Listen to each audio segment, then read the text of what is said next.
Shalom, kita bertemu lagi dalam channel saya, Ignatius Sutrisno. Hari ini saya akan membicarakan tema khusus tentang perbedaan Yahweh dan Allah SWT. Temanya saya ambil dari video ini, silakan disimak.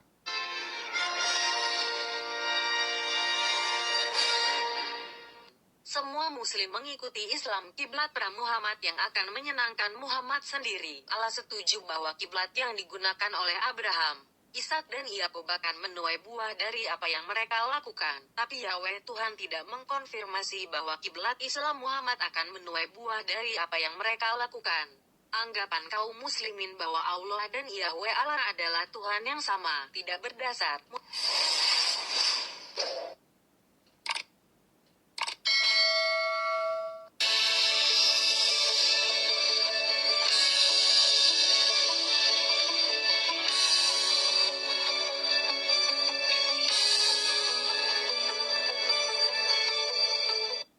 sejahtera bagi kamu. Semua muslim tidak dapat membela fakta material yang disajikan dalam video ini berdasarkan Al-Quran. Jadi, umat Islam ingin video ini dihapus dari YouTube. Muslim sering memberitakan bahwa muslim adalah orang yang tunduk kepada kehendak Allah. Tapi definisi ini dari muslim tidak akurat karena Allah tidak terlibat dalam kiblat Islam di mana setiap muslim harus berdoa untuk arah tertentu dari doa atau kiblat yang akan menyenangkan Muhammad sendiri berdasarkan Quran Al-Baqarah 2 ayat 144. Muhammad dilaporkan berdoa kepada kiblat dari ahli kitab untuk waktu singkat, seperti yang tersirat dalam Quran Al-Baqarah 2 ayat 142, di mana Muhammad disebut orang-orang Yahudi yang bodoh untuk mempertanyakan mengapa muslim berpaling dari kiblat Yahudi. Tapi biarkan muslim merasionalisasi tentang isu ini. Mengapa Muhammad mengikuti kiblat Yahudi di tempat pertama jika Yahudi kiblat yang salah?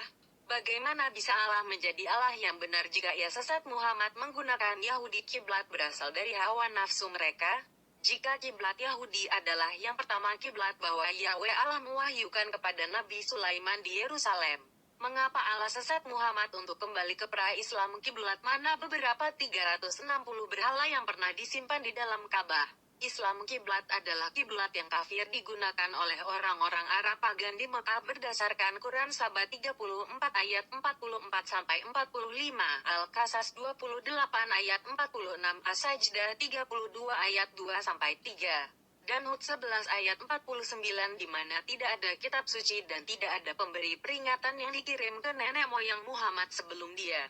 Keempat ayat-ayat Al-Quran membantah klaim palsu muslim bahwa Abraham dan Ismail Ibrani berwisata 1222 km dari Hebron di Israel ke Mekah di Arab Saudi. Bahkan peta kota kuno di Yordania adalah tempat yang paling mungkin Hagar dan Ismail mengembara ke situs yang 138 km dari Hebron di Israel. Abraham dilaporkan dalam bahasa Ibrani buku Yaser naik untanya dan mengunjungi putranya Ismail Ibrani dan kembali ke rumah sebelum matahari terbenam.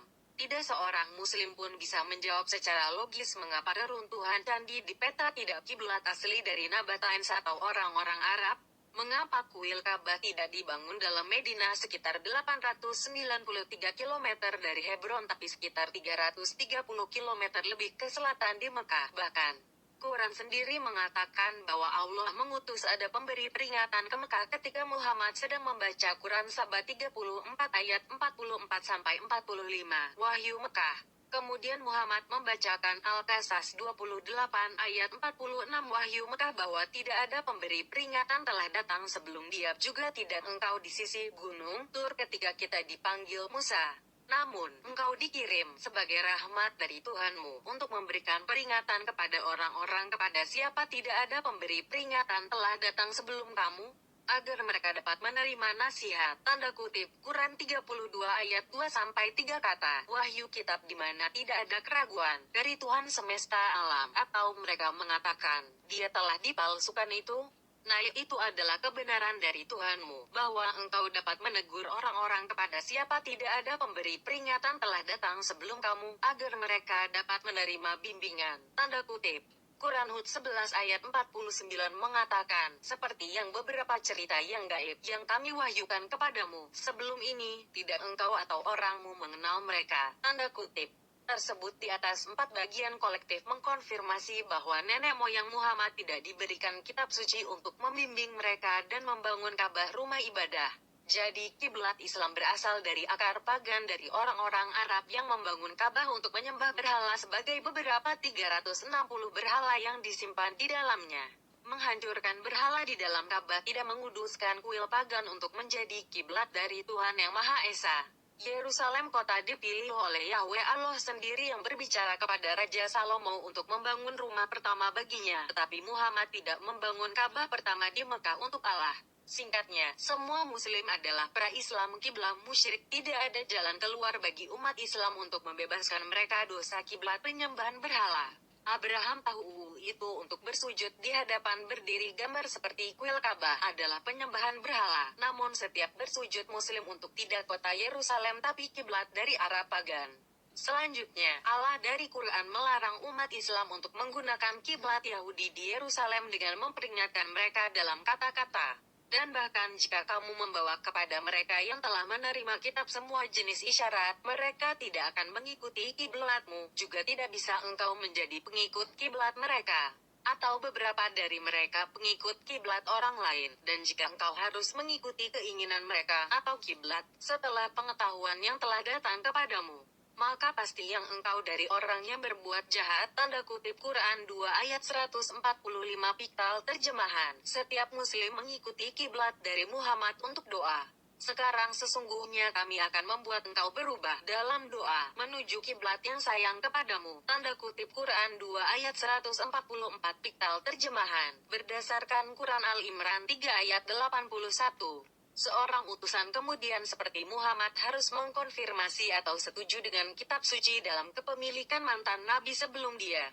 Seperti Muhammad berubah arahnya doa dari kiblat Yahudi sendiri pra-Islam kiblat, maka semua doa dan doa muslim voidable. Ini adalah masalah bagi umat Islam sebagai Ibrani seperti Ibrahim, Ismail, Ishak, Yakub dan suku telah berdoa kepada Tuhan Allah tanpa kiblat di Israel. Hanya Raja Salomo membangun bait pertama untuk ibadah di Yerusalem dan Nabi Daniel yang dihadapi kota Yerusalem ketika ia berdoa di Babel. Namun Allah memuji mereka yang mereka akan menerima reward verse mereka akan menuai buah dari apa yang mereka lakukan. Dan kamu apa yang kamu lakukan? Dari jasa-jasa mereka tidak ada pertanyaan dalam kasus Anda. Tanda kutip Quran Al-Baqarah 2 ayat 141. Muslim diajarkan dalam Islam bahwa doa-doa mereka kepada Allah akan gugur jika mereka telah berdoa kepada salah satu kiblat dengan varian sebagai besar sebagai 180 derajat seperti Yerusalem di utara dan Mekah di selatan. Aku ingin tahu apakah Muslim setelah membaca artikel ini masih yakinnya iman yang benar atau salah. Menurut pendapat saya, Allah telah mengkonfirmasi bahwa Ibrani akan menuai buah dari apa yang mereka lakukan. Bagaimana dengan orang-orang yang disebut Muslim?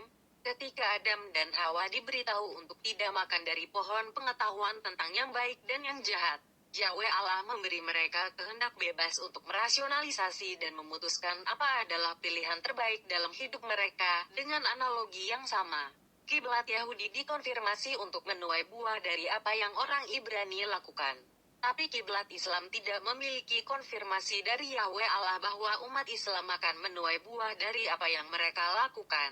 Bagaimana jika Allah yang diizinkan Muhammad untuk mengubah wajahnya ke kiblat yang akan menyenangkan Muhammad sendiri adalah Lucifer yang menyamar? Lucifer telah menyamar sebagai ular yang bijaksana dan tampan untuk menipu Hawa di Taman Eden. Yahweh Tuhan mengizinkan Adam dan Hawa untuk dicobai Lucifer untuk menguji mereka jika mereka mematuhi Yahweh atau Lucifer. Yahweh Tuhan mengizinkan umat Islam untuk tergoda untuk menguji apakah mereka memiliki kebijaksanaan untuk memilih kiblat terbukti bahwa akan menuai buah dari imbalan atau mengikuti kiblat yang akan menyenangkan Muhammad sendiri. Saya tidak nyaman dengan Islam karena Allah berfirman, sekarang akan kami mengubah kamu ke kiblat yang akan menyenangkan kepadamu, Muhammad. Tanda kutip. Quran Al-Baqarah 2 ayat 144 Yusuf Ali Translation. Piktal diterjemahkan frase seperti, sesungguhnya kami akan membuat engkau berubah dalam doa menuju kiblat yang sayang kepadamu. Dari contoh kehidupan malam yang mengambil dan memakan buah terlarang yang akan menyenangkan dirinya sendiri dan memberi juga untuk Adam, mereka berakhir di dosa. Kita harus belajar bahwa apa yang berkenan kepada diri sendiri atau sayang untuk diri sendiri bisa berubah menjadi dosa dan tidak mentaati Allah SWT. Untuk menyimpulkan, semua muslim mengikuti Islam kiblat pra-Muhammad yang akan menyenangkan Muhammad sendiri. Allah setuju bahwa kiblat yang digunakan oleh Abraham, Ishak dan Yakub akan menuai buah dari apa yang mereka lakukan. Tapi Yahweh Tuhan tidak mengkonfirmasi bahwa kiblat Islam Muhammad akan menuai buah dari apa yang mereka lakukan. Anggapan kaum muslimin bahwa Allah dan Yahweh Allah adalah Tuhan yang sama tidak berdasar. Muslim harus berpikir dua kali tentang kiblat asli yang akan menuai buah untuk memastikan. Saya tidak akan memeluk Islam karena kiblat dari Muhammad adalah asal pagan dan tidak ada jaminan bahwa doa menuju kiblat Muhammad harus dihormati oleh Yahweh Allah dan Bapa Yesus Kristus. Muslim memiliki setiap hal kehilangan jika semua doa mereka adalah kekosongan dalam hidup mereka. Dalam Yohanes 4 ayat 22 dan 23. Yesus berkata kepada woman Persa Samaria, Anda menyembah apa yang Anda tidak tahu, kami menyembah apa yang kita ketahui, untuk keselamatan adalah dari orang-orang Yahudi, tapi saatnya akan datang. Dan sekarang di sini, ketika penyembah-penyembah benar akan menyembah Bapa dalam roh dan kebenaran. Untuk Bapa adalah mencari orang-orang seperti untuk menyembah Dia, tanda kutip PSV. Bahkan, Tuhan Yesus menghapuskan kiblat Yahudi karena ada dua kiblat. Gunung Gerizim digunakan oleh Samaria sedangkan Yerusalem digunakan oleh orang Ibrani. Dalam Lukas 16 ayat 13 Yesus berkata, tidak ada hamba dapat mengabdi kepada dua tuan, karena ia akan membenci satu dan mengasihi yang lain, atau ia akan setia kepada satu dan menghina yang lain. Anda tidak dapat melayani Allah dan uang. Tanda kutip PSV, Tuhan Yesus telah diklasifikasikan uang adalah idola. Anda tidak dapat melayani Tuhan dan berhala. Apapun yang ditinggikan di atas Allah sendiri adalah penyembahan berhala. 1 Timotius 6 ayat 10, Paulus mengatakan, untuk cinta uang adalah akar segala kejahatan. Kiblat Muhammad adalah penyembahan berhala karena ia ditinggikan kiblatnya di atas kiblat Yahudi yang Yahweh Allah yang diberikan kepada Raja Salomo untuk Ibrani. Muslim akan begitu takut sekarang bahwa mereka telah terlibat dalam kiblat penyembahan berhala sejak hari mereka diajarkan untuk sujud dan berdoa ke arah idola Ka'bah. Jadi, umat Islam tidak suka video ini karena akan menyebabkan mereka kehilangan iman dan meninggalkan Islam. Hati-hati, Muslim ingin video ini untuk dihapus dari YouTube. Salam.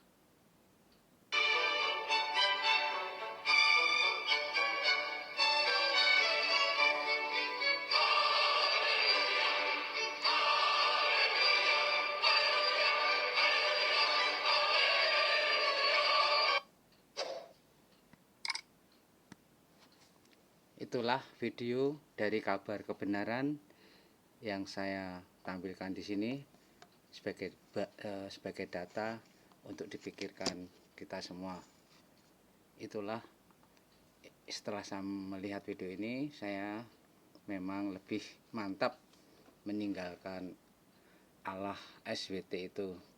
Ya, berdasarkan catatan-catatan yang ada, didasarkan Al-Quran dan didasarkan pada Alkitab ternyata berbeda.